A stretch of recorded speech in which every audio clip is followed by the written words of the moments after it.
Sejumlah perusahaan maritim dunia terpaksa mengalihkan rute pelayaran untuk menghindari serangan Houthi Yaman di Laut Merah.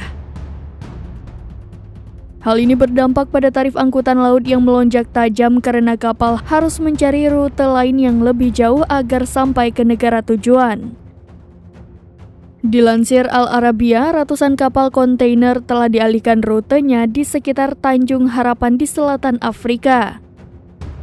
Pengalihan rute ini tak hanya menyebabkan biaya pengiriman bengkak, namun juga waktu pengiriman menjadi lebih lama. Sebagai contoh, tarif pengiriman dari Asia ke pantai timur Amerika Utara kini naik 55% menjadi $3.900 per kontainer. Sementara waktu pelayaran menjadi lebih lama dengan tambahan waktu antara 7 sampai 20 hari.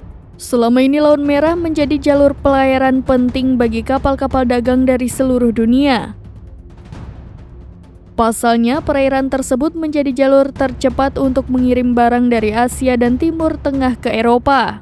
Kapal nantinya akan melewati terusan Swiss untuk menuju Laut Mediterania. Namun karena Houthi Yaman melakukan operasi di Laut Merah, banyak kapal asing yang ketakutan. Beberapa di antaranya bahkan menghentikan pelayaran seperti CMA CGM asal Prancis, Hapag-Lloyd asal Jerman, dan OOCL asal Hong Kong.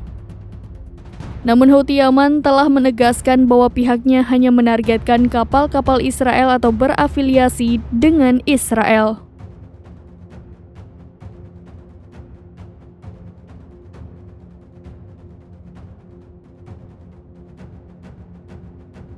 Download Tribun X sekarang, menghadirkan lokal menjadi Indonesia.